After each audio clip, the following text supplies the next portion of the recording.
आप सभी का प्लस टू इकोनॉमिक्स में हार्दिक स्वागत, हार्दिक अभिनंदन है। प्यारे बच्चों, आज हम पढ़ेंगे कि राष्ट्रीय आय में कौन कौन सी आइटम्स को, कौन कौन सी मदों को शामिल किया जाता है।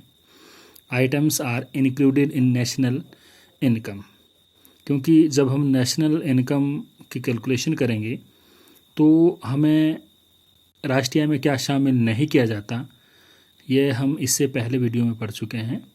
और राष्ट्रीय आय में क्या क्या शामिल किया जाता है, ये भी आपको 4 या 5 मार्क्स के लिए क्वेश्चन पूछा जा सकता है। ठीक है, तो पहला जो पॉइंट है वह है आपके पास स्वयं उपभोग के लिए वस्तुओं का उत्पादन, production of goods for self consumption, यानी स्वयं उपभोग के लिए हम जिन वस्तुओं का उत्पादन करते हैं उसे हम बाजार में नहीं बेचते।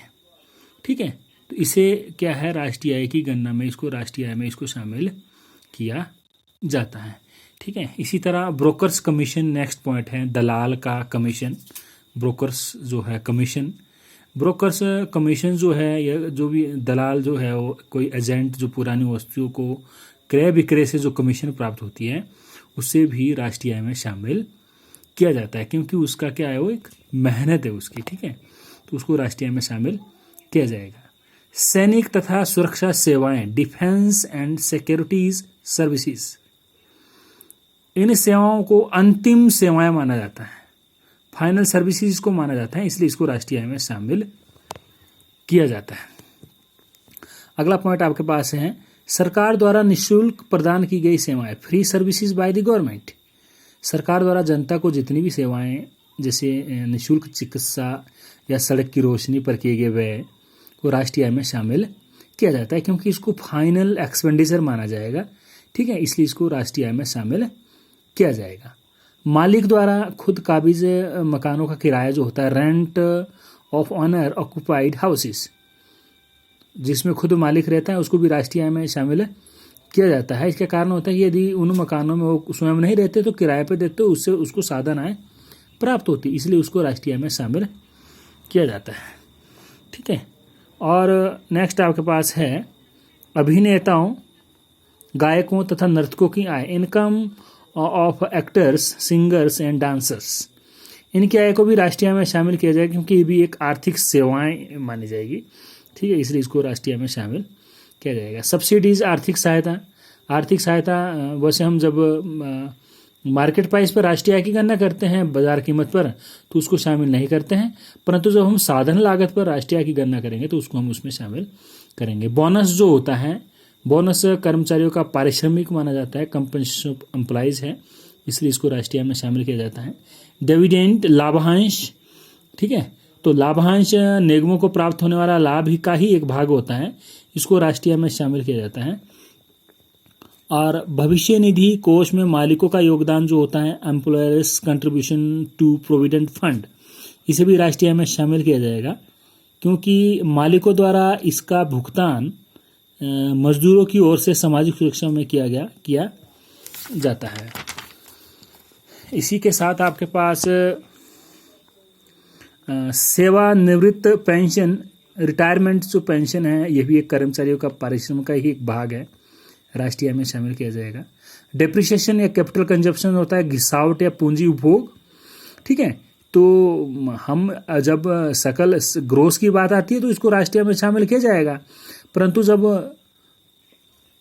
नेट निकालना होता है, नेट उत्पाद निकालना होता है, या नेट जो राष्ट्रीय आय निकालनी पड़ेगी, तो ये राष्ट्रीय आय में शामिल नहीं होगा। जब हमारी राष्ट्रीय आय निकाली जाती है वो शुद्ध ही होती है। ठीक है, इसलिए इसको राष्ट्रीय आय में फिर शामिल नहीं किया जाएगा। हाँ, अगर ग्रोस पूछा हो तो इसको राष्ट्रीय आय में हम शामिल कर सकते हैं। इसी तरह आपके पास भारत में विदेशी बैंकों द्वारा अर्जित लाभ, जो profit earn by the foreign banks of India, यह विदेशों द्वारा अर्जित आय होती है, इसे राष्ट्रीय आय से घटाया जाएगा। ठीक है, इसे राष्ट्रीय आय में हम शामिल नहीं करेंगे, इसको हम राष्ट्रीय आय से क्या कर देते हैं, घटा देते हैं। भारत में विदेशी दूतावासों को किराए पर दी गई इमारतों से भारतीय निवासियों को प्राप्त किराया, rent received by the Indian residents on buildings rented out of foreign embassies in India, इसे राष्ट्रीय में शामिल किया जाएगा क्योंकि ये देश के नागरिकों की क्या है, संपत्ति से प्राप्त आय होती है। इसी तरह पाकिस्तानी दूतावास में काम कर रहे भारतीय कर्मचारियों को मिली मजदूरी। Wages received by the Indian employees working in Pakistan embassy, इसे राष्ट्रीय में शामिल किया जाएगा क्योंकि पाकिस्तान दूतावास में काम कर रहे भारतीय भारत का ही एक निवासी है। संसद सदस्य को मिलने वाला भत्ता allowances of the member of the parliament राष्ट्रीय लेखांकन परंपरा के अनुसार जिसे राष्ट्रीय में सम्मिलित किया जाएगा। विदेशी पर्यटकों द्वारा भारत में किया गया वे जो expenses by the foreign visitor in India, इसे राष्ट्रीय में शामिल किया जाएगा क्योंकि ये शुद्ध निर्यात का ही एक भाग है। ठीक है। सरकार द्वारा विदेश में की गई सीधी खरीद डायरेक्ट जो purchase by the government in the foreign country, इसे राष्ट्रीय आय में शामिल किया जाएगा क्योंकि ये सरकार का अंतिम उपभोग माना जाएगा। फाइनल कंजप्शन इसको हम बोलेंगे। यात्री द्वारा दिया गया बस का किराया, ये भी फाइनल कंजप्शन होगा। अंतिम व्यय है, ये फाइनल एक्सपेंडिचर है, तो इसे बस fair paid by the passenger, इसको भी राष्ट्रीय आय में हम शामिल करेंगे। विदेशी तकनीकी विशेषज्ञों को तो दिया गया वेतन, salary of the foreign technical specialist, इससे भी राष्ट्रीय आय में से इसको घटाया जाएगा क्योंकि गैर निवासियों को दिया गया पारिश्रमिक होता है। कच्चे माल की माल सूची में परिवर्तन जो होता है, change in stock of raw material, इसे राष्ट्रीय में शामिल किया जाता है क्योंकि ये पूंजी निर्माण का ही एक भाग है। स्वयं के व्यवसाय में लगे व्यक्ति की आय को भी राष्ट्रीय आय में शामिल करेंगे। Income of the persons against in their own business, क्योंकि इसे राष्ट्रीय आय में शामिल किया जाएगा क्योंकि इसको मिक्स्ड इनकम में हम इसको लाएंगे। ठीक है। तो ये कुछ एक आइटम्स थी जिसको हम राष्ट्रीय आय में शामिल करते हैं।